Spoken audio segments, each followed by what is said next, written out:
Thank you, Naushad.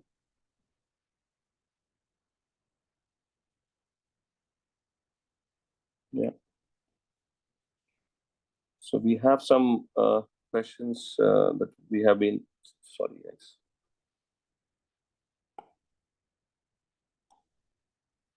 Just forget to move that. Yeah. So here are some questions we have for today. So this is last time we did not able to present on questions on the domain 2. There are some questions that I've prepared on domain 2 and domain 3. See if you can type the answers. Let's take like some 10 minutes on this. You can note it down and you can answer them after the class, or I will anyways display this in the break time. Then also you can go through it and answer it. But whatever you have fresh, you can just type in them.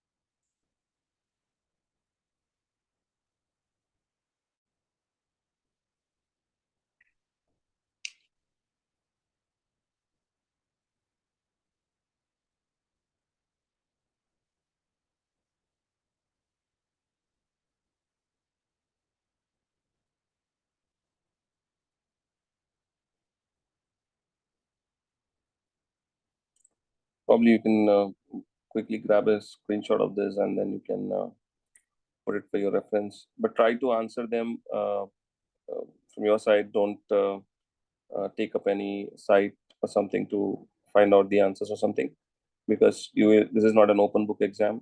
You will not be allowed to access any internet or something in exam.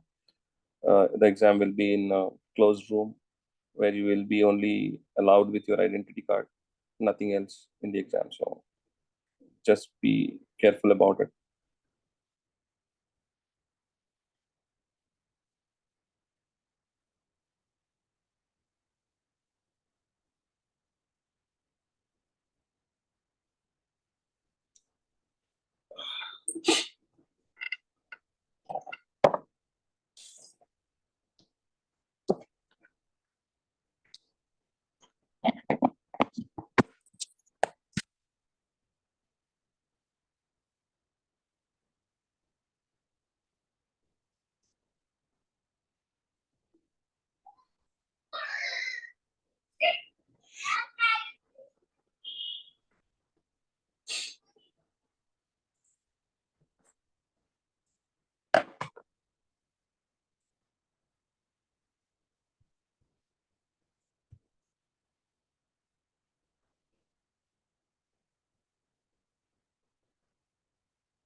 So just to do a quick recap, right, from our last session on the domain three, we have the domain three was all about the controls, different controls that are available. Different controls that are required to kind of protect your confidentiality, integrity, and availability. That's all these controls are all about, where they are kind of uh, working as safeguards for you to ensure that nothing goes wrong. You have when control comes to, right, the different types of controls like administrative controls, which are nothing but the policies that will be enforced, right? Like internet usage policy of an organization, or the NDA, the non-disclosure agreements that are basically um, signed by an employee once he joins the organization. So that is also kind of administrative policy. HR policies and other things, right? Hiring, background check, everything. Those are all kind of an administrative controls that are in place, right? And we also studied about the logical or technical controls, and then we understood like what are the different types of access controls like DAC and MAC, and what are the usages of the DAC and MAC, right? Also, we have visited into different the sub controls like um recovery controls, detective controls, preventative controls, and also the deterrent controls, recovery controls, corrective controls. All these have been understood, where we also understood about the important concept was about defense in depth strategy that needs to be kind of established to have a better security for your assets, right? Where you are having a layered base approach, where you have multiple layers before your actual assets.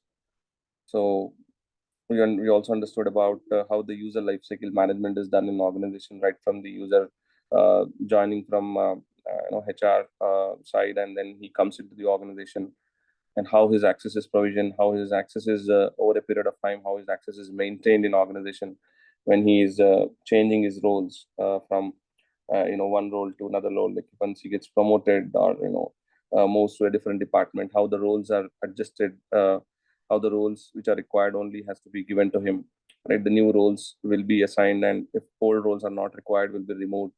We also understood about the toxic combinations, the segregation of duties, need to know, least privileges, and and within the access control, we also understood about the RBAC and ABAC, which are kind of also been uh, can be implemented within the organization to control the accesses.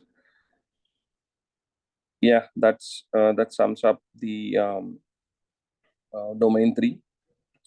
Let's go to domain 4. There is something about the networks, domain 3, domain 4.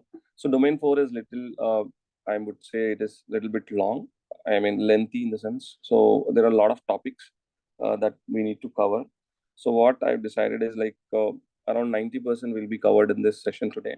I probably will not have that time, or I don't want to load you guys with too much of information and confuse you people. So we will go around 90% of the information today, and then rest of the information we will continue with our tomorrow's last session, where we will have the fifth domain, and as well cover the missing topics on cloud, and the it's basically on cloud infrastructure. What are the different models in the cloud? That's something that will be we will tackle it tomorrow. So here, right, in the networking, again, there are some with respect to network security also, there are a lot of things that needs to be understood. So there are some basics that are there within the network security. So I am not going to teach about the different topologies like star model, the star mesh, and all. So this is something that uh, you can just go through any of the channel and you can read them, because that is something not much that we need to go. But there are some more things, right? Like the OSI model. What is an OSI model? I think most of them are you are from engineering background, right? So I think everyone has somewhere has studied this OSI model, uh, open standard interface. So basically, that is something everyone has studied and in their colleges. So that is something we will look at, and what are the threats, what are the attacks that are possible on each of these layer, the OSI layer. That's something that we will look at it.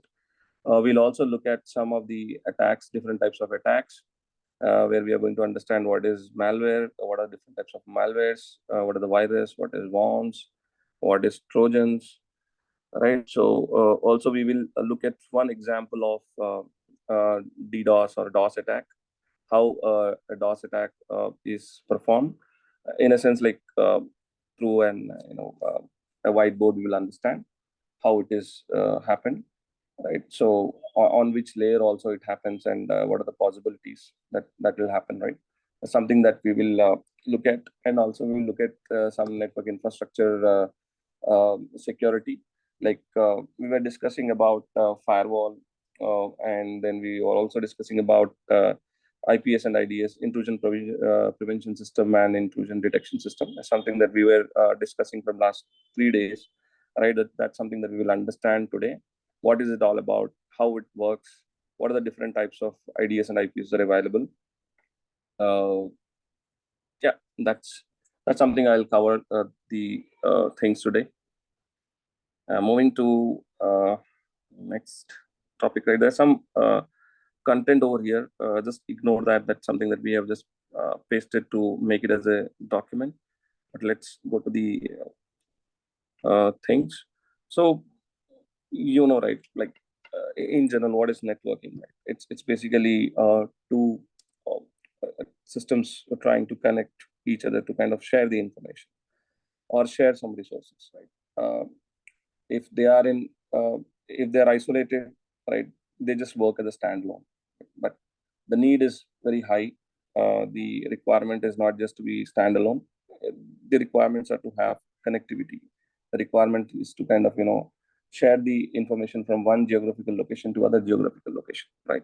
Not just within the cities. It's the the need of uh,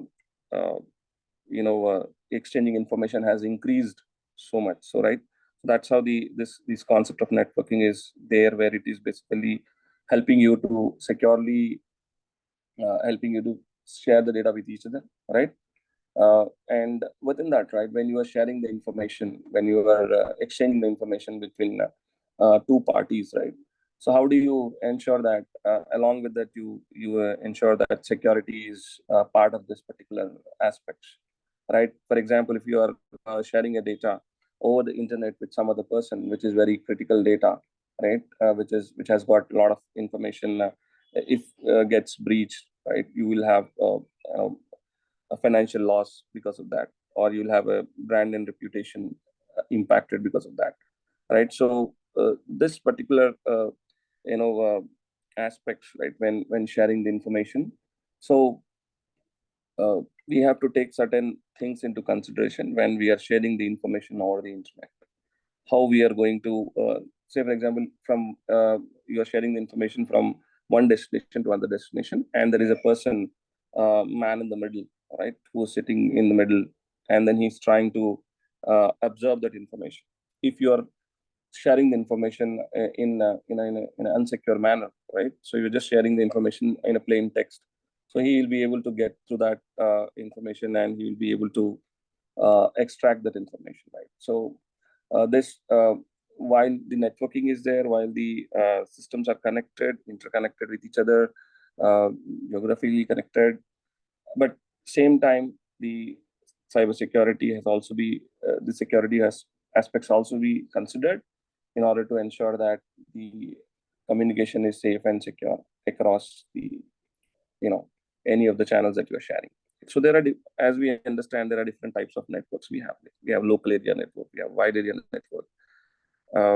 It's all different types of networks that are possible, that where LAN, basically LAN is like within a floor or within building, where you just set up a network, and then you establish connectivity, and then you start working in that area.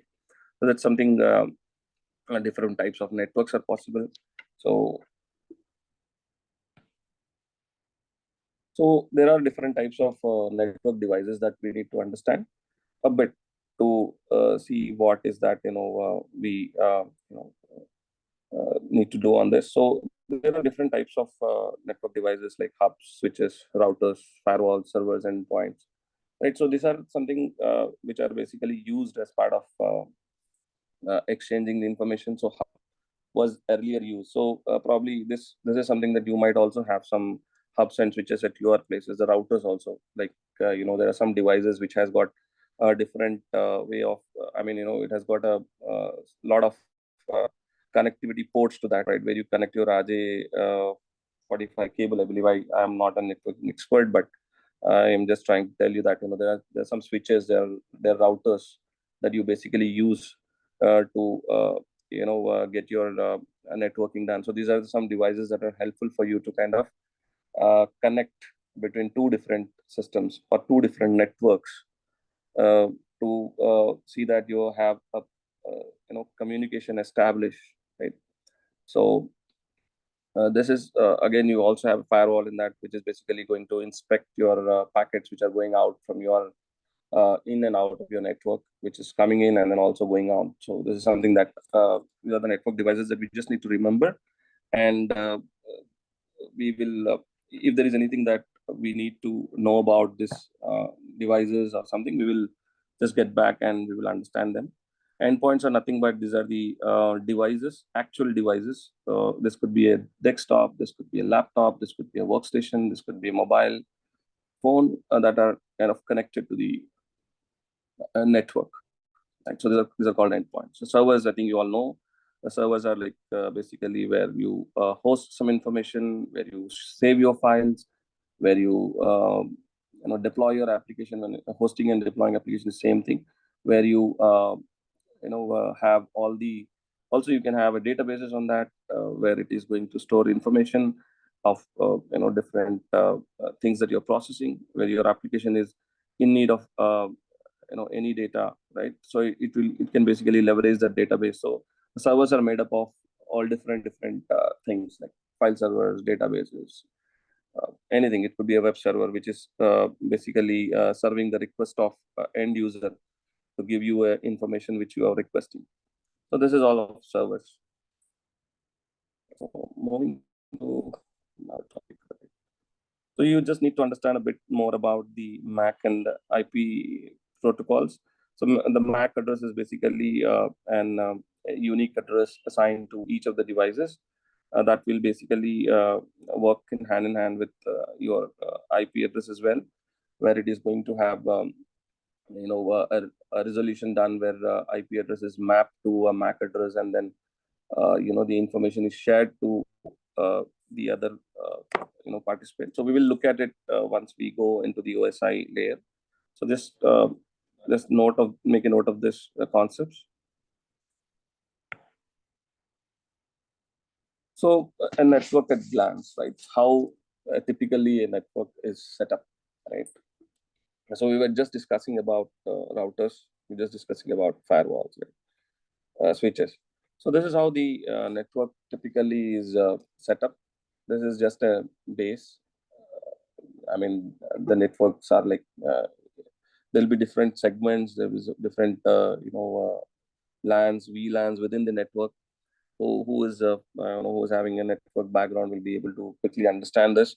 So this is something that if a person is trying to access from internet, that is HTTPS website, right? There's a router, and which is basically going to route your traffic to the to your firewall, where firewall is basically going to list. I mean, it's going to filter your packets. It's going to read what is coming in. It will check everything, and then it will allow or deny the traffic. So the firewall has got that particular capabilities to if there is any malicious traffic that is coming in, and if it is not appropriate, it will block the traffic over there.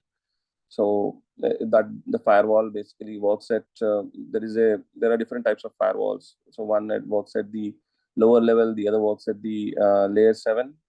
It is a web application firewall, which is front ending the request of end users. So you have a switch, and then you have your workstations connected to a switch. So switch is basically going to serve the purpose where it has got some configurations internally. It will be mapping your IP addresses and your MAC addresses to kind of appropriate workstations to the information to be shared, right? So you also have the wireless access points within your network setup, which is going to work as your Wi-Fi routers, Wi-Fi access points, right? Which is going to be leveraged by your laptops, your tabs, etc. So you also have the server. So this is how a typical environment looks like. Um, so moving to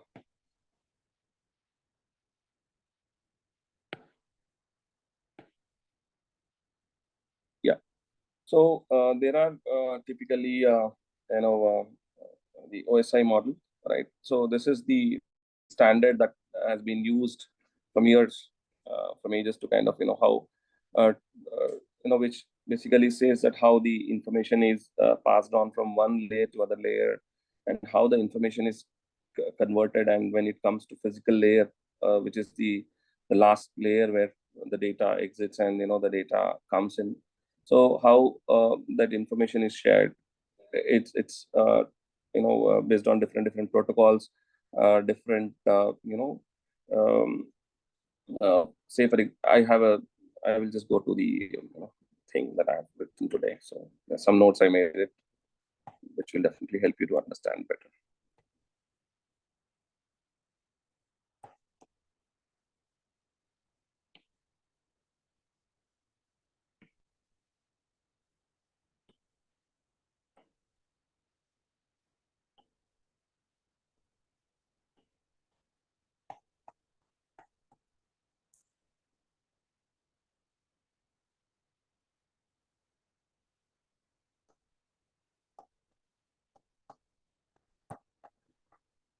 Yeah. So this is the typical OSI model, where you have two systems, right? The A and B is trying to communicate.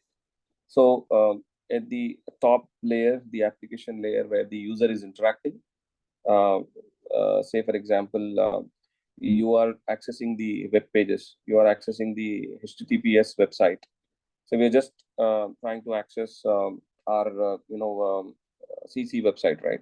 So that's something that we are at the layer 7. We are trying to access the website, and then the information is subsequently goes down. That's how the information flows into each layer, and then either the server or the other person that you're talking will respond to you in back in the same manner. That's how it works in as part of the OSI layer. So at the application layer, presentation layer, and session layer, it will be like a data. So basically, when the presentation layer work is to kind of encrypt the data, compress the data, and send it to the below layer, session layer. So session layer's work is to basically establish a session, uh, establish the session, and then move it to the transport layer. So once it comes to the transport layer, the the data just becomes into segments or the datagrams, right? So on the transport layer, we have different types of protocols that work. So on the application layer, it is HTTPS, basically. HTTPS. Uh, we will uh, we will understand about HTTPS and HTTP once we go into the encryption tomorrow. Uh, but that's something, at the transport layer. There are there are two different types. Like one is TCP, and another is UDP. So you have to a little bit understand about this TCP and UDP a little more. TCP is a kind of a stable connectivity. I mean, it does guarantee that the information is exchanged. If there is any packet drop or something that happens, it will basically correct it, and it's a reliable basically. It is it is not that it is going to have the entire state. It is ensuring that the data that is getting delivered to other side. So you can rely on this particular TCP protocol. But UDP is something, it's not reliable. It is something like what example we can take is um, on the TCP side, we can say exchanging of information, like downloading a file, or exchanging a file to other one, right? So the entire download completes, so it's a reliable thing, right? But when it comes to the UDP, it's like a YouTube or any of the videos that you watch, right? So sometimes we will have a lag. Sometimes that we will even when we talk, right, we will not be able to hear the voice, but it does not guarantee anything. It's just like it's a fast, but it does not guarantee anything to you. That's the reason all the videos and other things will be played on UDP, and rest, like the important communication like TCP, any file share or something will be done on TCP basically. So we will go a little bit more deep also how the TCP works, because there are possible attacks on TCP layer. There is a DDoS attack that is possible on TCP layer, which I have an example for today to discuss. So that's about the transport layer, and then next come to the network layer, where the information is further moved to a packets. So this is something called as ICMP packets, I believe, right? So networking guys, something called ICMP packets. So the information is converted into the packets, and then when it moves to data layer where your routers and switches are possibly helping you to kind of so what happens is like from the network layer there is an ARP protocol at data link layer, address resolution protocol, which is going to basically map your IP to MAC address. MAC address is nothing but the device address, which is a unique to each and every device that is there. So ARP will have the entire information of mapping an IP to MAC, or there is an RARP, which is going to do a reverse action of that when it's going to send the data. A MAC address is mapped back to an IP address. That's something that goes on at the data link layer. And then the data gets into the frames, and then finally the data goes into the bytes. Okay. So the physical layer, which is basically zeros and ones, I believe, right? So this is how the data is just going to ship back from the person sender, and then this goes upwards in the same manner, where it is going to have the same status, and then once it goes to the application layer, is where you will get your request back, right? That's where you are able to see your pages displayed to you. That's where you are able to interact today, and you are able to exchange the information with. You're able to see the information this time. So that's the information on the OSI model. So again, right, on the OSI model, so on every layer, there is a possible attack. Okay, there's a possible attack things that are there. Okay, so before that, right, I just want to quickly show you one thing on this diagram. So TCP model is something that I will not cover. I want I want everyone to read this and come back. This is the same thing, basically, just converting, just having a few more things reduced to an application layer, and then the rest of them works in the same way. I will just take you to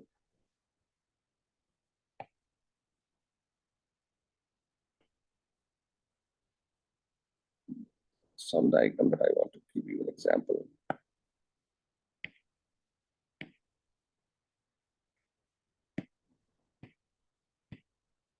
Yeah. So when we say, right, why TCP, the TCP at the transport layer, we said it's a reliable, right? Why it is reliable is because the way it works is in the three-way handshake model. So say for example, a client and server are interacting, right? I am the client. I'm trying to request some data from the server, right? So first thing that goes from the three-way handshake is a message called SYN, SYN, synchronized message, right? So the server basically accept that message. It will check from which source it has come. Our SYN packet will have the source and destination. So from where it is coming and where it has to go. Say, for example, we are requesting information to a banking website or an e-commerce website. Right, the SYN will have our address and then our the server address as well, which will basically go there, and it will be able to read the packet, and then it will say SYN, and will also send an acknowledgement. Right, it is expecting you to send an acknowledgement basically. So it responded. It is alive. It has responded to you saying that I am there, and then it will wait for a client to send you back an acknowledgement. So this is how the standard way of working the transport, the TCP thing. There's basically a three-way handshake, but this has been widely, I would say, the way it works, the nature of it, right? So there are some there are the bad the hackers basically have exploited also this way, and then they will make a possible DDoS attack on this. I will discuss on that part, but just wanted to give you a three-way handshake as we are covering the transport layer.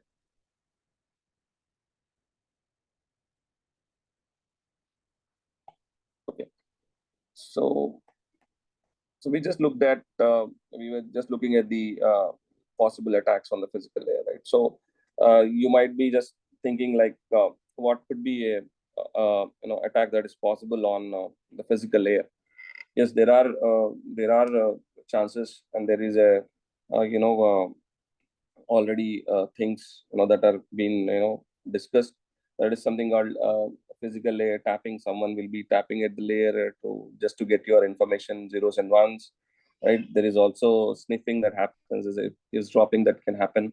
uh, uh, you know um, Possibly for the unsecured networks, like if they can basically sniff and they can understand what information that is flowing.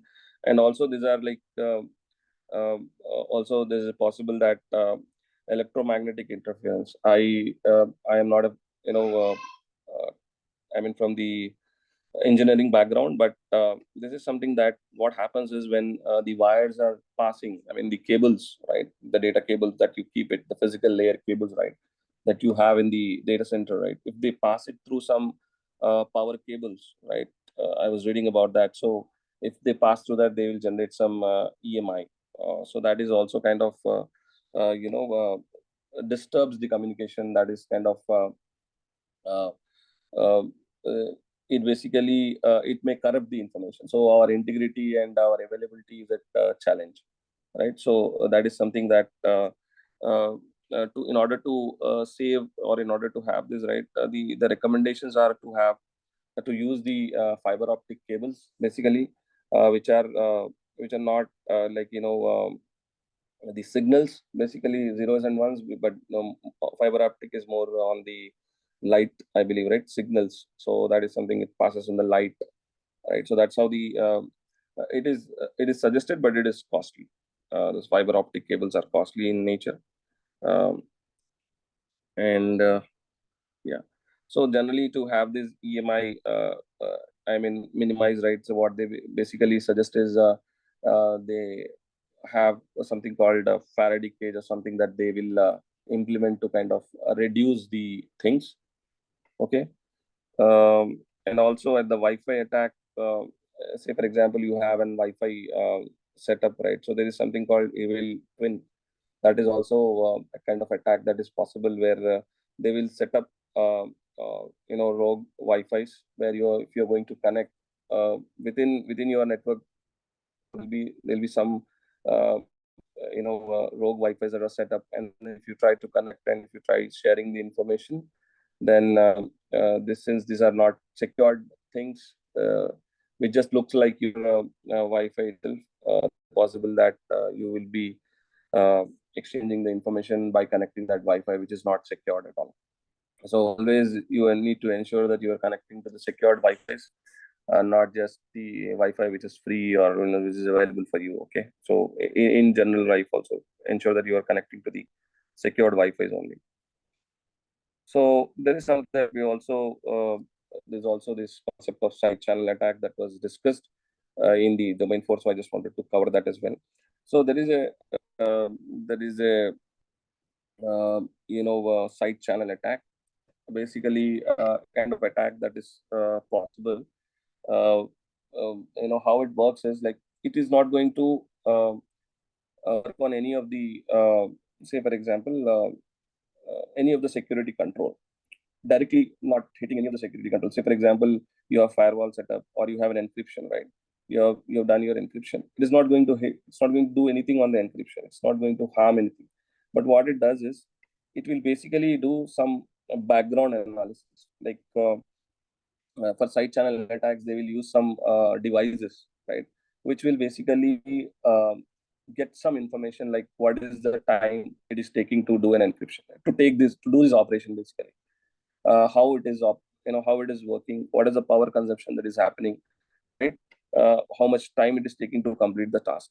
So basically, based on this information, based on this analysis, there is a possible that there is a side channel attacks that are performed. Yes, these are we may not have the enough examples, but yes, these are possible uh, through some devices that can basically read and give you some dump of data where you do analysis, and the hacker does the analysis and then go to some conclusions as saying that this is how the entire operation normally working. If I do these activities, I may be able to break into that particular encryption. So that's how the side channel attack works. So there is a data link layer where you have the ARP and MAC protocols. The general attack here is MAC spoofing and ARP spoofing. So ARP poisoning basically. Sorry. So MAC spoofing is something that the MAC addresses are changed. The MAC addresses are spoofed, saying that within the ARP table, and then the data starts going to the spoofed IP addresses, spoofed MAC addresses. So that's where the attack of MAC spoofing is possible. And there is the network layer. We have ICMP, IP, and other protocols that are running.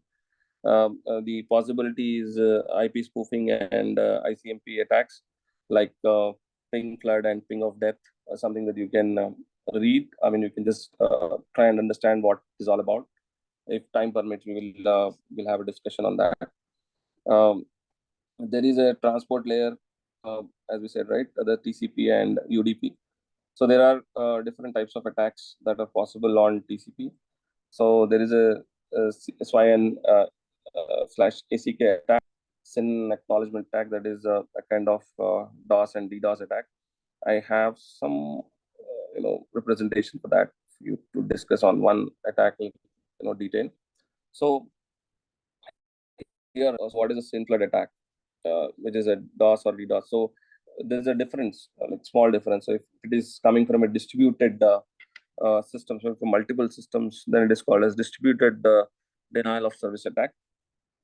So the how basically they try to launch the attack, the DOS attacks is, right, they will get the army of multiple systems, something called as bots, which are infected systems, and they will kind of launch the attacks. So multiple requests will be sent on in a second to a server, in order to make that server's memory go down. The consumption of that particular server goes to an exhaust stage, and then the availability will be compromised over. So that's the intent of making a DOS attack. So here, right, we just read about the TCP thing, where we said that the server wants to, the source wants to connect, the client wants to connect to the server. They will be basically sending the request. First request is SIN with the source and destination IP, right? It's a normal way, and then server responds to you with SYN and ACK, and then the source has to basically respond back saying that I'm ready for the sharing the information. But in the SYN flood attack, right, what they do basically is they will the he's not an A is not a source at the moment. This is a attack, and the victim is your server. Okay. So basically, what they do is they will send a SYN request, okay, with source and destination, with a source of different, I mean, and spoofed IP, which does not even exist. So they will send that. So by default, server will basically SYN ACK, right? And then it expects you to, it basically, when it responds, it has something in their memory. Within the memory, it will store that I have responded to so and so source and so destination, right? So it will store the information within its memory, whatever it is making, right? So this is its basically the memory area, right? So what happens is he is an attacker, right? So he doesn't sense the SYN back. If he sends, then it's generally the transaction or the communication is completed. Then they can exchange the information. That was a valid one, but SYN was not sent by the attacker. So he will send another request with a different spoofed IP. Then again, server will respond back with the SYN and ACK, right? And that is also getting stored in the memory. The second one, which was replied, was also getting built up in the memory, right? So this way, there will be multiple requests that will be sent, and the server has done the half operations, right? It has not responded to many of the requests.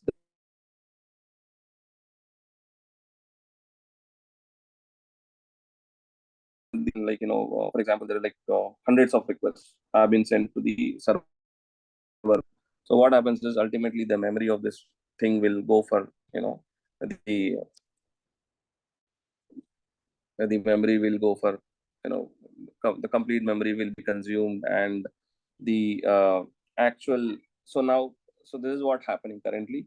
So the memory of this server is completely full, and now, say for example, I as a valid user, okay,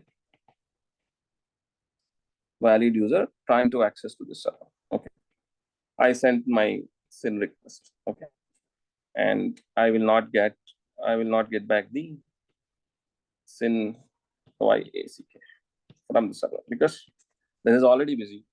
There are a lot of, someone has kept the server busy. Now, as a valid user, I am trying to access the server. I am not able to do that. So now there is an there is something that has happened. The server is busy. It is too busy that is not able to serve me now, right? So my availability is at stake now. So availability is being compromised, right? So we don't know how long it will be until, someone comes and repairs the server, or someone basically, refreshes the memory or something, free up the right? Ideally. So now, so this is nothing but a type of attack that is, possible on TCP layer, where by sending this kind of things, the server is consumed rapidly, and then it will be, the valid users will not be able to get the information whenever they are requesting, resulting in one of our CI triad getting impacted hugely. And with this, right, for example, you want to do a uh, so I just understand the impact how it is. So we just said it just this would be a e-commerce application where you have running a lot of discounts, and your customers are basically buying a lot of things for you. Now, say for example, there is a downtime of 1 hour or 2 hours, so you are losing a lot of customers, right? So it's a business loss, it's financial. That's how the loss attacks are so severe, and so dangerous in nature, where it is going to bring in a lot of problems if that occurs. Okay, so that's about the you know the TCP layer attack. And then there's some concepts that you need to understand about botnets and bot headers or something. Yeah. So bots are nothing but, these are infected systems, which are like, which is a kind of infected system created uh, by compromising different systems within the internet by the hacker, and he will be really controlling all of these bots. So he is be called as bot header. So he has a control system, and he will be controlling all of these bots. And whenever he needs these bots to him, right, work for him to make requests like this, the way we have just seen, right? So this is how the attacks are done using the bots, where they will be kind of making the requests continuously, and then they will be um, bringing down the availability of the systems. So we will quickly take a break of 10 minutes. We will join by 7:34.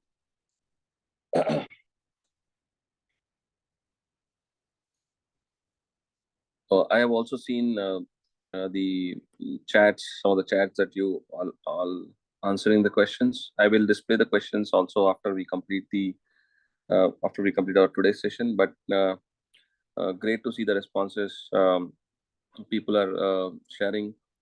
There are some responses that I have gone through, and there are some feedbacks also. I will just let you know what the question was and what was the expected answer.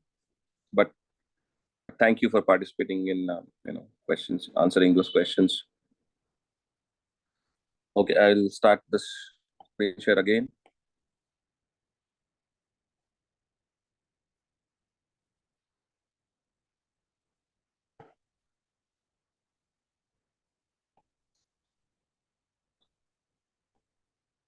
Okay.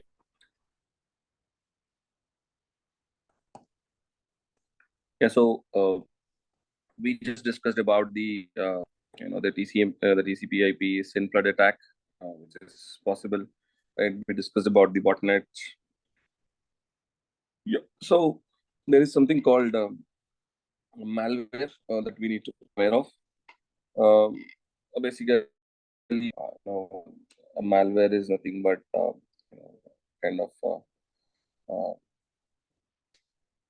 a malicious code, which is going to which is designed to do some tasks, basically to compromise or to kind of exploit, to kind of the vulnerabilities, and then get into the system. So that's how the malwares are. So there are different types of malwares which are there. So uh, something about the virus.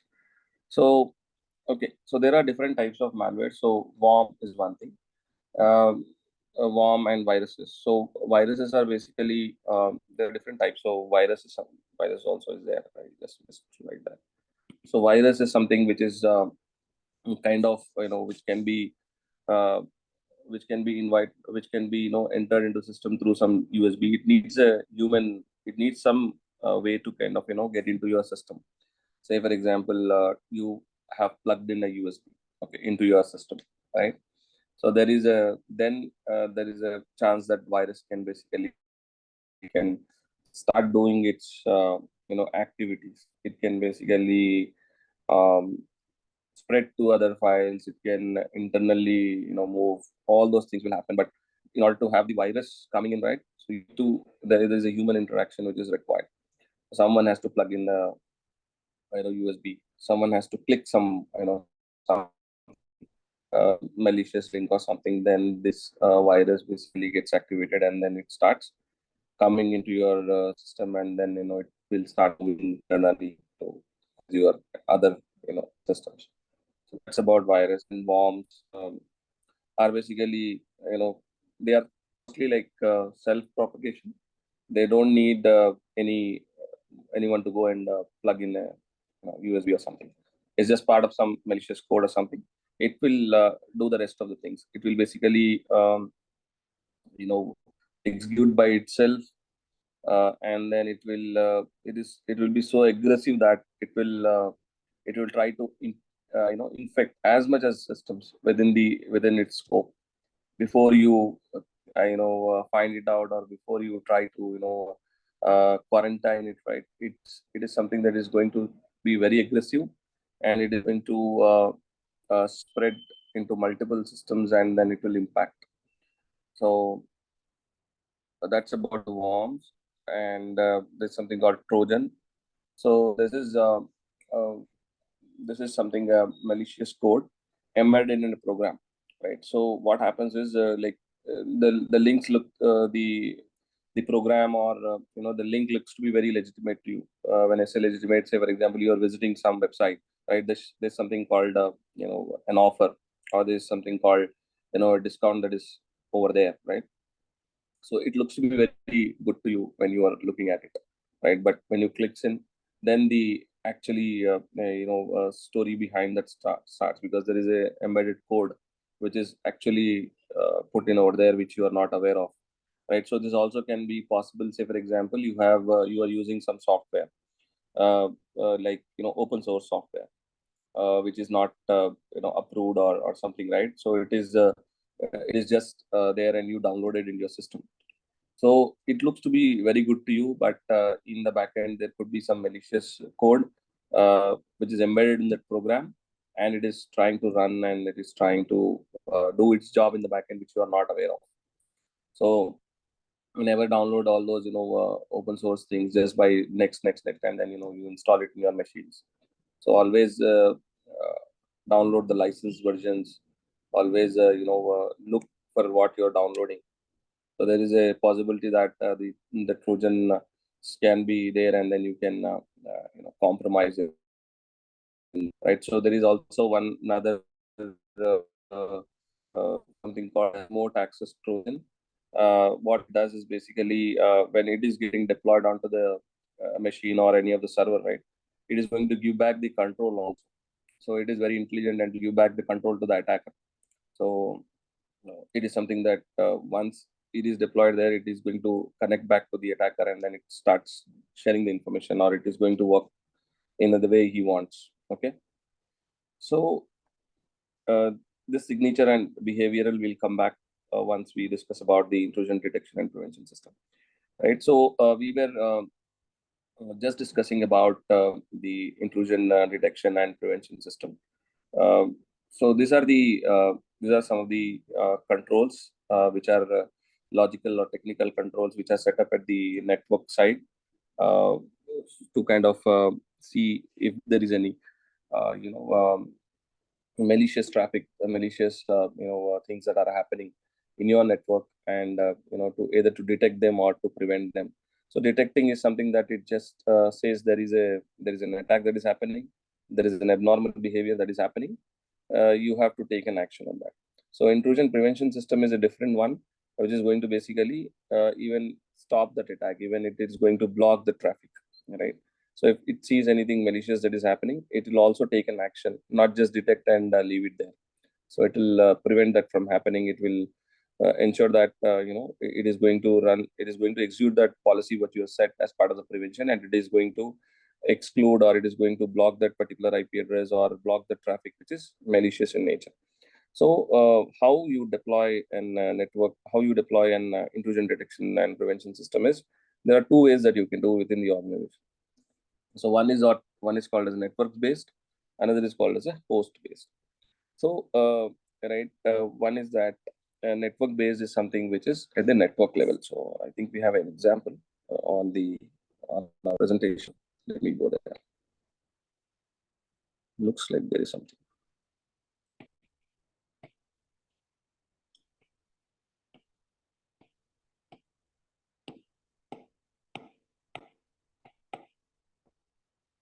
There should be some diagram for this. Yeah,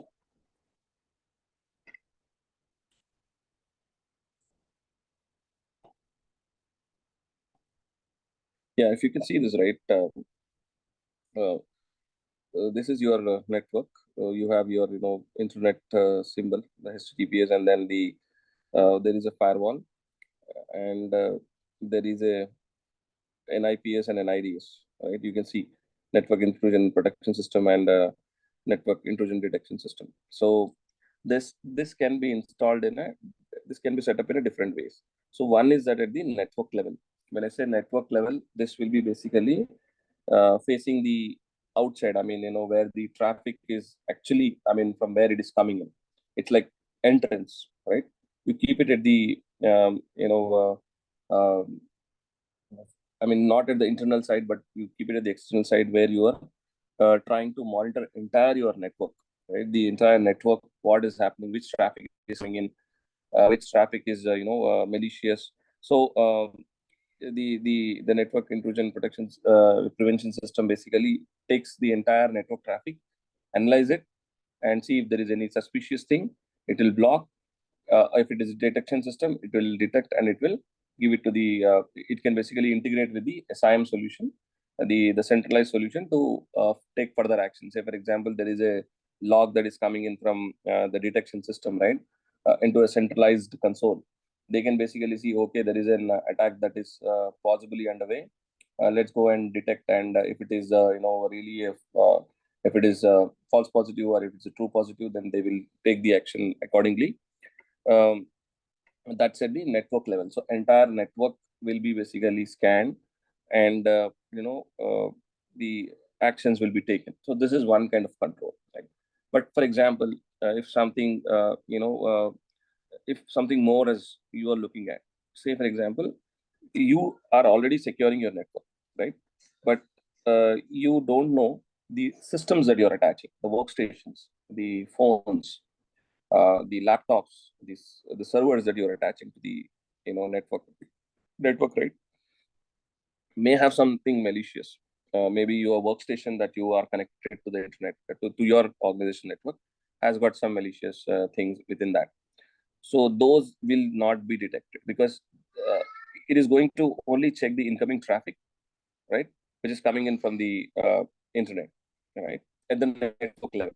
It is not having any visibility at the workstation level what is happening at the um, host level what is happening. It is not it is not it is not going to have any idea about it, right?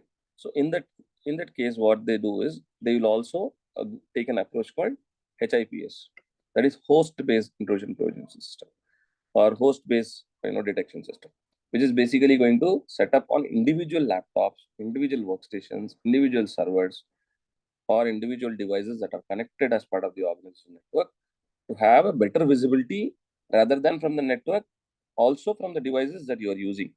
So it's basically going to see if there is anything that has passed in from the that these systems are having anything malicious, and then it can alert, and it can take appropriate actions or quarantine the system, or inform the administrators, or inform the respective security teams, saying that there is a malicious file, or there is something malicious that is happening within this server, right, or within this workstation. This workstation is showing the we'll just call it as IOCs or something, in the SOC, the indication of compromise, right, something like that. So it is its behavior is not normal. So those, even at the network level and at the host level, both can be scanned and both can be detected, so that there is a enough coverage of your detection and your prevention is there within the organization by having the host base and the network base. So that's the difference, how they work in as part of the deployments. Okay, and basically how now if we want to understand a little bit more about how these systems work, right? Either antiviruses or either the the intrusion prevention systems and detection systems, they generally bind to work in two ways. One is the signature based, and the other one is behavioral based. Okay, so signature based is something which is going to look for some signatures. Say every malware, every or malware will have a kind of signature to that. Signature in the sense like how what it is, right? What kind of malware it is, right? How it is there, right? So those information is like a malware signature, how it looks like, right? In if and we understand it in high level, right? So signature based is something that is something that it always detects, right? So what it says is, what it sees is there any signature, relevant signature that is coming in from the in the traffic. If it finds that signature, it will detect or it will block accordingly. If you are using IDS, it will detect. If you are using IPS, it will prevent. Okay, it will block and it will take an action on that immediately. So one challenge with this is it requires a daily updates, right? Because there are a lot of signatures, new viruses, new worms are created every day. It's not just an activity of one day. The update requires, I mean, uh, the signatures are developed on, I mean, the signatures are the new signatures comes on every day, right? New viruses are coming in every day. So what happens is our system should be up to date with the signatures that are there, so that if that comes in, we'll be able to detect it. If not, if those are, if our antiviruses or if our devices are not up to date, right, there is an every chance that those particular signatures which are new and you have not upgraded, you will be missing that, and then there is a complete chance that those signatures will be missed by your controls that you have kept in as your safeguards, and then the attacker can basically get into these systems. So that's where the uh, 0-day attacks, right, where the signature is not known to anyone.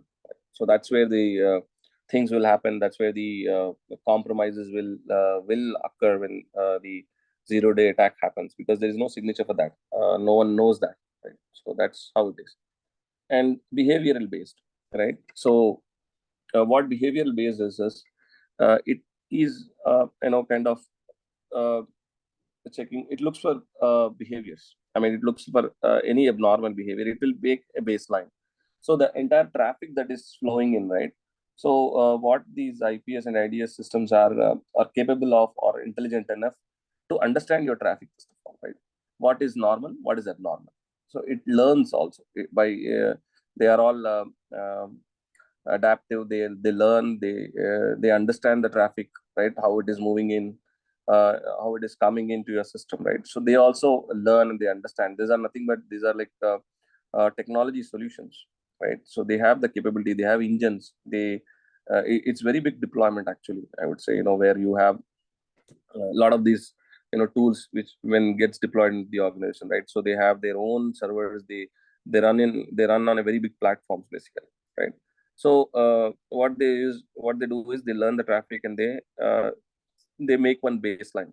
So baseline is something that anything I mean, like, for example, this is the normal, this is normal way of your traffic every day. This is how your traffic goes in, right? Say, for example, this is the baseline. So this is something which is termed as a normal behavior, right? If, for example, if there is suddenly there is a heavy traffic that is moving in, right?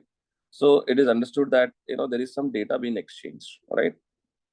Or there is any abnormal behavior that is being caught, right? So on that behavioral things, these systems will work, and if there is something that is happening abnormal that it sees, then it will immediately detect and it will prevent as per the policies that you set up. So the same thing works for host and network both. It's the same thing. The deployment differs. That's it. Even your antiviruses, even your uh, solutions, right, which you deploy in your systems, because that's the reason when you see in your laptops or in your personal systems, right, you always get the signature updates from the antivirus. It expects you to update, but I don't think so we do that, and we just keep it delaying it. We don't upgrade them because it takes time. We don't upgrade them, we just leave it, and then we are at risk. Okay. So see, only it's not just organization is at risk. Even your personal laptops that you connect to the internet are at risk, significant risk, because you if you are not maintaining your antivirus, you just say that, why do I need to spend money on antivirus? Do I really need this in my system? No, it is required. You need to update it on a regular basis. Purchase the uh, licenses that are available. There are different I think there are a lot of antivirus solutions that are offered. So you take subscription for a year. You ensure that you are up to date on your laptops, on your personal laptops as well. This will basically help you to prevent a lot of things. And if there is anything that's suspicious, or if you go and click um, links which you don't know, right? If something gets downloaded, and then there is a chance that if your signatures are not up to date, if your antivirus is not up to date, then those will replicate internally. Those will uh, at least slow your system down, right? You see a different behavior in your systems. It just goes for a toss. It will not work. It will become very slow. So look for these signs. Have your signatures, have your antivirus updated in your laptops. Yeah. So as I said, the host-based setup on the host, like servers and workstations. Network is completely over the network. And intrusion events, like, there are different types of events that are possible when incidents are happening. Say, for example, is a true positive. There is a rule that you set up in your intrusion detection system and or prevention system. Then what happens is there is a rule that is matched. There is some signature that is detected. So that is a true positive instead. Then attack has happened, it is detected. It is working the way it is expected to, right? And there is a true negative. There's no rule match, no attack. It's just, the traffic is normal traffic that is flowing in.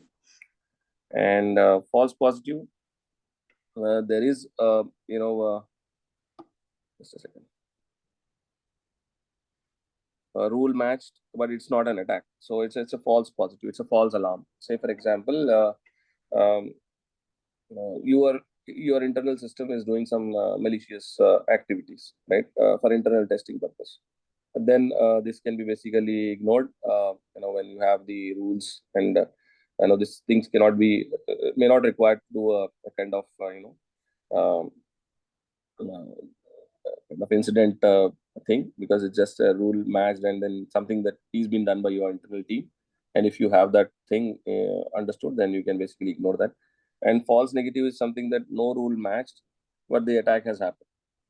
This is something that concerning because either you have not updated your patches, or it's a 0-day attack or something that it's a false negative, which which has to be basically identified and needs to kind of uh, investigate. And you have something on SIM and SOR. SIM is the security, information and event management system, which we were just discussing, right? So it is a centralized console or centralized system where all the logs are sent to the system, the event logs, whatever the events that are happening from the detection for the detection purpose, right from the servers. We just discussed in the last class where we have shown how when SIM is set up, where different logs will be sent to one centralized system, and then the SOC team monitors it, and then they take appropriate action. The SOAR is something which is advanced version of that, which is kind of the latest thing that are coming in, and the organizations already started using it. It basically also responds and also react to some of the events that it is when it is set up. It in the SIM case, right? The SOC analyst has to basically go look for the incidents and see what appropriate actions has to be taken. But SOAR is something more advanced where the playbooks and something can be written, and then this basically helps you to kind of if those particular incidents are there, then it will automatically respond, and it will create the security incident tickets to the appropriate teams, and then those teams can basically work on that. That's how the SOAR is little advanced in doing these activities. There are also something called that you need to aware for the exam, like honeypots and honeynets. These are something are kind of traps set up for the hackers to kind of give them a feel that they are hacking actually. So there is some this will be again set up as part of the network itself, where they will have a separate segmented network, which is basically set up to catch hold of this, to basically divert them to the wrong thing. So, there will be a network, there will be a vulnerable systems, placed it for a purpose over there. I mean, unpatched systems, or I mean, systems with a lot of vulnerabilities will be placed over within this network, within this honeypot, right? So that when they come in and they try to get into our network, right? So basically, if they land into honeypots, they will think that the attackers will think that they are actually accessing the systems. So there will be no real data, but rest of the things will be like very similar. Like it will also have servers, it will also have applications, it will also have OS, but it will have false data. Okay, so this is something that again needs there are some points that you need to remember here. It needs a senior management approval here, because there's something that this can become a little problem. Like for example, it can be used, these honeypots can be used later by someone to the attackers to attack someone else, right? There's something that that needs to be taken care, and the legal should also be involved, because say for example you have caught some hackers and all when they landed into your honeypots, right? So they always say that it has been set up, and you know we are not, I mean, we just did it because it is there, right? So there is, if there is any legal thing that is there, then legal team also should be involved. uh, and this also can be basically honeypots also can be involved, I mean, SIM at SOAR, so that the detection happens if there is someone who is actually trying to get into your honeypots. Firewall also is something you know uh, there, I mean, you just need to understand about a little bit of firewalls, where there are different types of firewalls like packet filtering, which basically checks the incoming and outgoing traffic. There are different types of firewalls that are there, like layer 7 firewall, which is a web application firewall, which is, I mean, at the application layer side, layer 7, which is going to first take the request, and it has a lot of abilities. The firewalls are, the latest firewalls are like, has got a lot of things that they do. They check for SQL injections. They check for all the OAS top 10 vulnerabilities. If there is something that is malicious, they will block the traffic then and there. So that's the additional protection that is coming in at the layer 7 itself, rather than the traffic coming into the lower levels of the internet or the network. So it is best to handle the things at the layer 7 itself, where the application layer, if for example, if there is a SQL injection that is possible, right? If there is any SQL injection commands have been trying to enter at the application level by the hacker to compromise an application, so layer 7 is something that comes into the picture, and it can block the traffic at the layer 7 itself, so that it doesn't go into your network further. So it is also possible to have network based and host based firewalls, and there are latest generation firewalls that are coming in with deep packet inspections, which also have the capability of doing IDS and IPS. So it's a combined thing that is coming in these days. So you can read more about firewalls. It's just that similar thing that is it also works on rule. It will allow and deny the access. It will also look at the incoming and outgoing traffic of the entire network. Okay. So the last thing that you need to know about is the DMZ, the dematerialized zone within the organization, why it is set up, and what is the need of having a dematerialized zone. This is part of your exam, so I'm just giving you an overview of that. So see how it works is in an organization.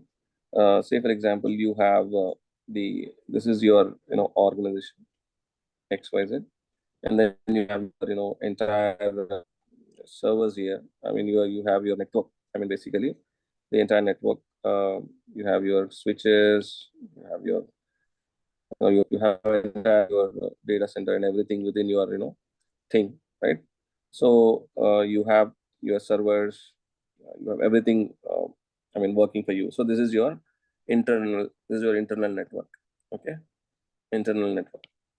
So basically, when internal network, the IP addresses and everything will be very specific to your organization. They are not reachable to any of the external people. Okay, external in the sense, uh, if someone from internet is trying to access this particular servers, right? They are not reachable until unless you make some configurations to allow them to access it. But right, ideally the intranet, right? This is nothing but an intranet. So this is not reachable over the internet. So this is okay. I mean, this is a secured concept. The organization is in a good hands where it is not giving the access to the outsiders. But how long? I mean, but how you can for example, you are in you are a service based industry. You are doing some service. You are having you're a bank. Okay, say for example, or you are an e-commerce business who is going to you know uh, serve the customers, right? Serving the customers to do their transactions. The bank is something that it gives you ability to do all the transactions whenever you hit www dot ICICI or Standard Chartered, right? So you will be able to see that page and you will be able to do your transactions, correct? So if it is internal, then no one will be able to access it, right? So it has the access has to be given to you so that you will be able to do your transactions so that the organization business runs, right? So how those scenarios will be handled? Because intranet is safe, internet is not safe, right? Internet is not safe. There are a lot of man in the middle. There are a lot of people there where the information can be leaked, the information can be breached, right? So in that case, if if an organization wants to launch any of its websites or any of its data to be accessed by the end users over the internet, they will have something called a dematerialized zone created. DMZ, we call it as a DMZ. Okay, where we will have the servers, web I just servers. Sorry, sorry, someone said something.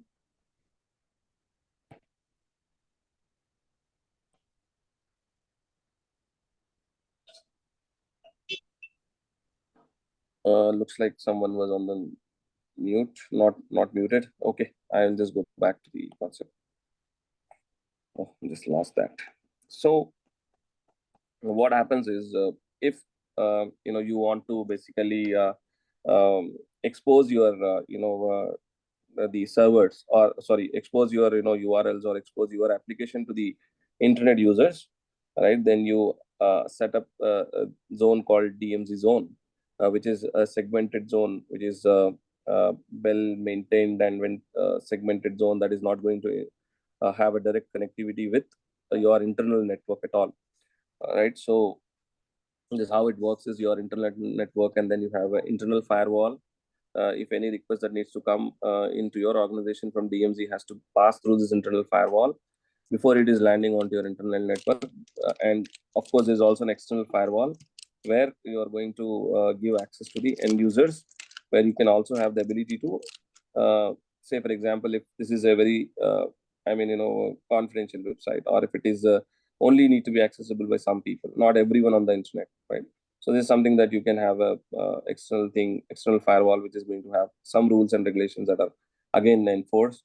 Though it is on internet, it is still secured. So on an internet, how we expose uh, you know any of the application to external world is through a zone called DMZ zone. It is the full form of the dematerialized zone, where you go through this channel and then you expose your applications outside, and still you are exposing these applications over the internet, and you are still secure, because you are following this concept where you are allowing the end users. You're still running your business, and you're still trying to be secure as much as you can. So that's how it is on the dematerialized zone. If there is any example, there is any uh, uh, thing it is there, I will just show it to you, but I don't think so.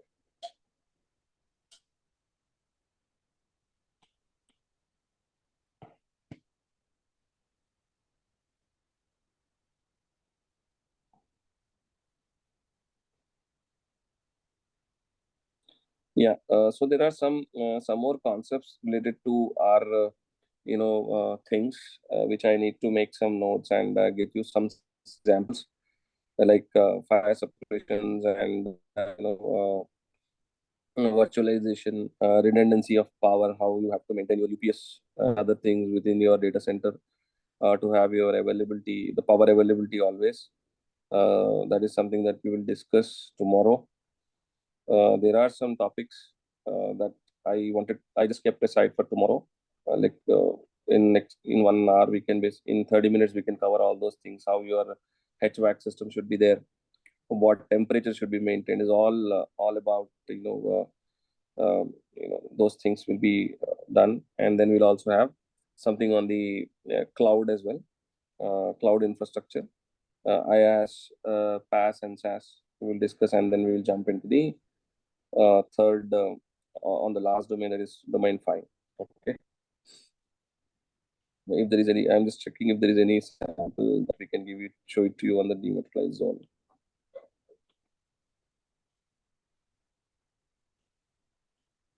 No, I don't. I think I don't have. I will get you one for tomorrow's call. So these are some ports that you just need to be aware of, which are secure ports and which are insecure ports. So insecure ports are basically blocked or not allowed, and the only secure ports are allowed to use in the in the communication purpose. So just need to be aware of this ports. Yeah.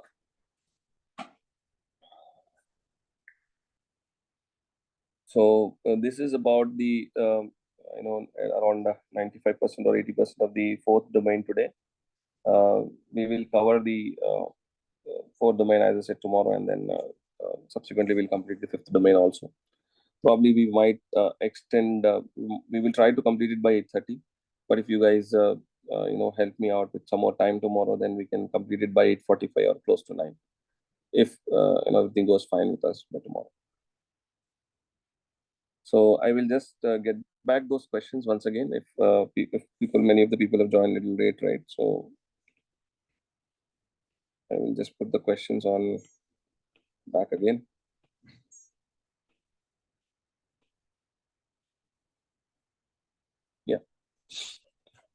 These are the questions.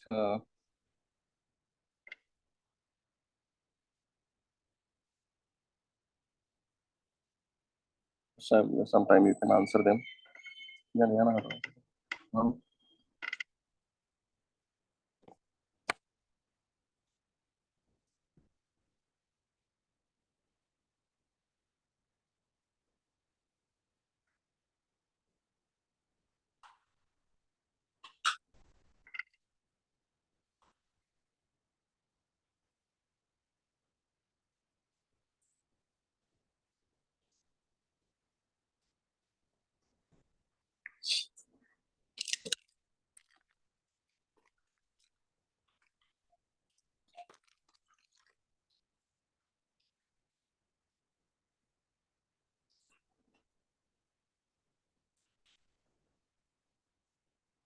Please type in your responses in the chat.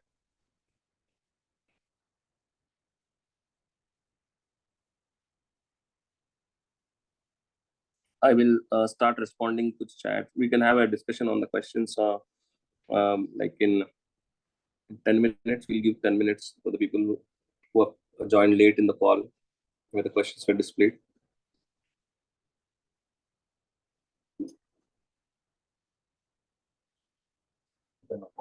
Okay.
And just one point to add, guys. Uh, Whenever you're visiting any websites, right, ensure that those websites are secure websites.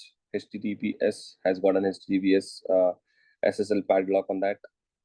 Don't visit any HTTP website or any untrusted website because that is something are kind of not secured. If you visit and if you give your details, right, those are basically, if it is HTTP, then it will be in a plain text, and then your information is kind of leaked. Also, whenever you are trying to click any link, right, validate the link. because there are a lot of spoof links that'll come in as part of the um, the messages, or something like that, right? It just um, we just get a lot of messages, spoof messages, saying that your bank ATM is going to get blocked. Please click below link to get it activated or submit your request. So watch out for those links. Watch out for those things that are there. Just don't click it in rush. That's something that you need to aware as a cybersecurity uh,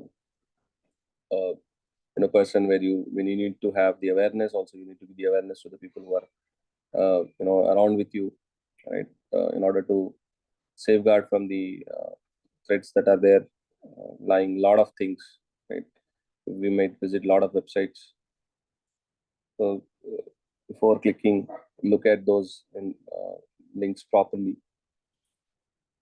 There are a lot of phishing links that will be there. It just takes you, when you click it, it will take you to some other place, and then it starts. Either it is going to put some information back into your thing, or it is going to ask you to do put some credentials. So careful about that. Yeah. So I will just stop and see if there is any answers that have come in.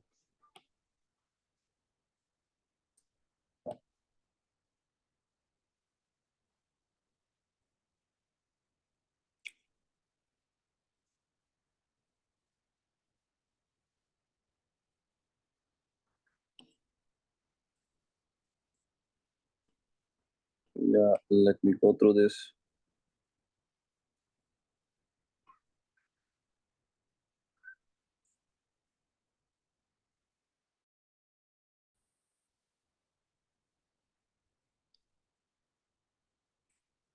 I will just go through some of the points which I have not read. BCP is a business continuity plan. Ali Said said, I will just stop the sharing.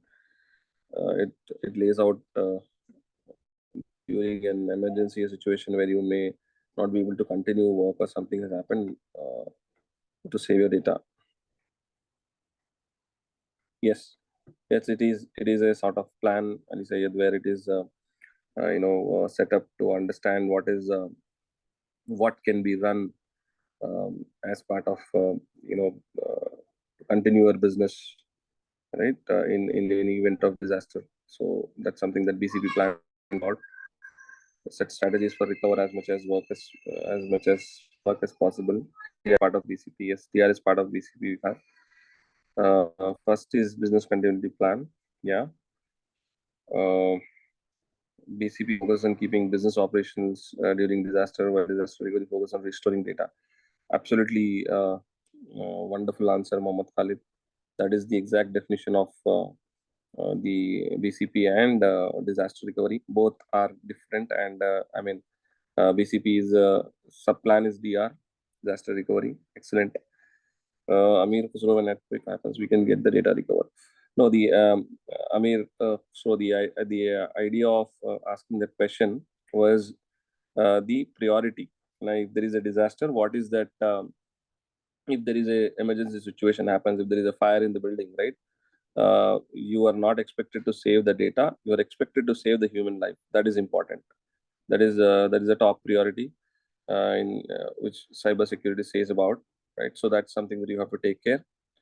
Hot site is another similar site to first main site, but only help running critical apps. Yes, or if a warm site with real time or without real time data. Yes, cold site is similar to without servers at all. Yes, absolutely correct. Ali Said said on disaster recovery specific DR reluctance to ensure that the BCP stays updated and you can move to site one to site seamlessly in case of their emergency. Yes, disaster recovery drills has to be done on a regular basis. DDoS attack. DDoS attacks the availability pillar of the CI triad. Yes, 100% correct. During emergency, life over the data. Save life first, then data. Absolutely, Ali said. That's the answer I was looking. Great. RTO is the targeted duration of time between the event and failure, and RPO is a maximum length of time permitted that data. Yes, Khalid. This is the technical answer, actually. What I can do is there is one also, when we make the notes, right, when we share it, right, we will also give you that die. I mean, there is a representation actually, which is very good representation. Maybe I've missed to put that onto the discussion. So it will really help you to understand it correctly. So that's something we can help you out to take more information from that. Yeah, covered. Yes, acceptable amount of data cannot which cannot be recovered. RTO is the amount of time it takes to reset back up. Yeah, yeah, absolutely. Ali said,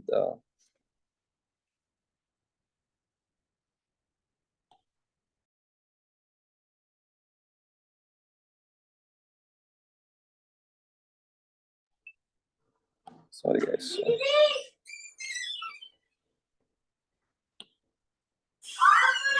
Yeah, during yeah, BCP plan is in case of DOS availability is impacted. I'm just reading this. Where am I? Yeah, Mohammed Wasim, we are done with the topics today. We will cover the session tomorrow with some of the leftover topics, and then we will finish it. Uh, I'm just seeing some of the questions again. Thank you, Azim Mohammed, for your comments.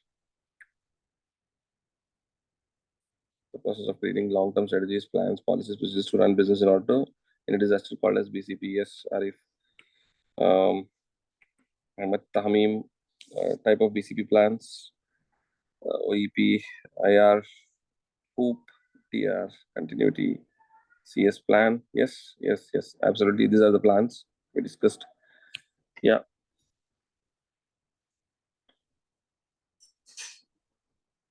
yes, this is right. Ahmed Tahmim, the answer is absolutely correct. The Ruback model considers the best access control model because of the high flexibility for most type of properties. Uh, yeah, see, we cannot say it is it's a best. It's one of the good to have for the larger organizations. Okay, where you can uh, properly plan your access control. Yeah. Is it possible to share the whiteboard file? Yes, I will look into that.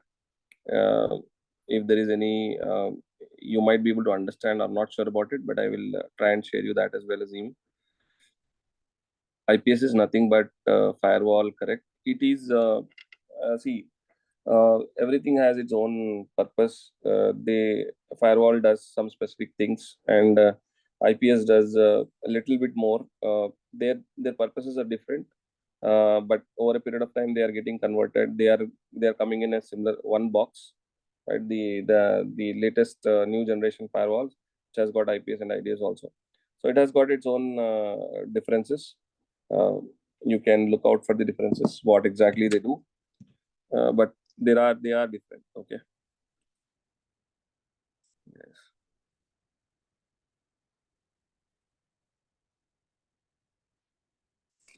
And so can you get the PDF material for preparation? Yes. I have told people not to join with the pseudo names. I cannot reply to you guys. There is someone called iPhone. I don't know who is iPhone.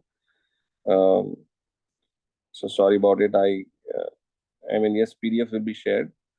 Hello, can you please send me the slides? Yes, slides will be shared, San. Sorry, once we are done with the sessions. Yeah, yeah. Once you will be able to get through that. Yeah, BCP is business continuity plan on a similar site. Yeah, contains only servers and apps only. Yeah. In case of DOS, availability is impacted. BCP is a plan which we can sustain the business in case of disasters. Yes.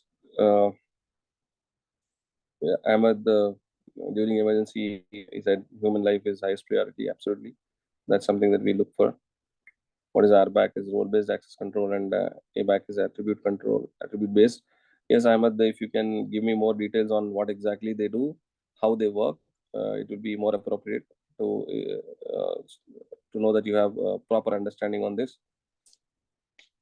Sorry, physical controls are gates, locks, dogs, etc. Yeah, disaster recovery is systematic approach towards the resolution of problem and content during because of some intruders or cyber attacks. It's hand in hand with business continuity plan. Yes, absolutely. Usman. Assessment, preparedness, response to, and recovery are key factors to undertake under consideration for BCPDR. Yes, that is something correct. Without BCP, may struggle to function or work during the disaster or after huge disaster. BCP helps minimize these impacts on the business and strategy. As a strategies, yes, Abdullah Siddiqui, right way to use the words like minimize the impact. Right, this is something that is correct. Is it necessary to give exam for getting job in cybersecurity? Not like that, Sister Fatima. It is not like that. See, this exam is a kind of basic thing which is going to give you understanding about the nuances of cybersecurity. It's basically what is there in cybersecurity, right? Like uh, probably at the start of the session, you people may not aware of what is the logical control, what is the technical control, what is risk, what is risk management, what is BCP, what is DR. Right, today we studied a lot of topics on network side, right? Network security, IDS, IPS, firewalls, threats, and other things, right? So this is something that gives you a basic understanding on cybersecurity. So where you can basically build on top of this. This is a kind of, I would say, start. This is not any exam certification, or it is not going to give you any exam once you complete. So that's the answer for us, Sister Fatima. So we can easily understand as we have listened class on the whiteboard. Yeah, that's the idea, Azim, for giving you guys the uh, uh, you know way that we are explaining it. I should thank to CGC team who has you know told me to go this approach, because that is going to add more value to the session, more appropriate thing to this session where you get some knowledge out of that.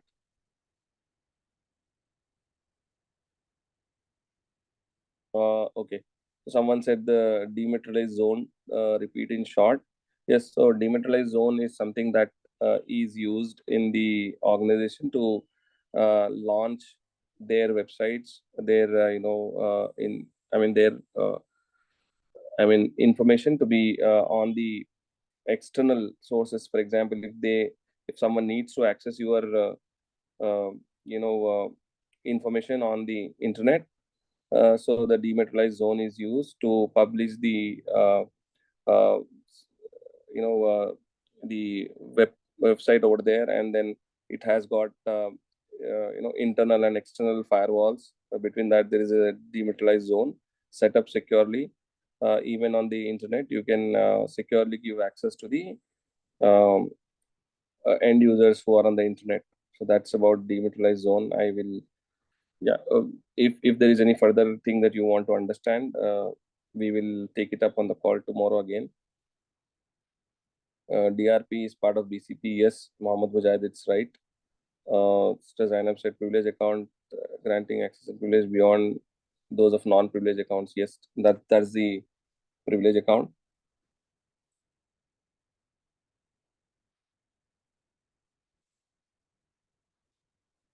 Hot site is fully operational. Off sites fully equipped with necessary infrastructure, hardware, software, and yeah, this is right. I'm really happy about seeing so many responses, and those responses are something that what we are basically discussing, and I'm, I'm really happy to see the responses from the team. Great that people are following, and people are attentive to the session. Tomorrow I'll come back inshallah with more questions on the network domain, and also yeah, if there is anything that needs to be done. All right.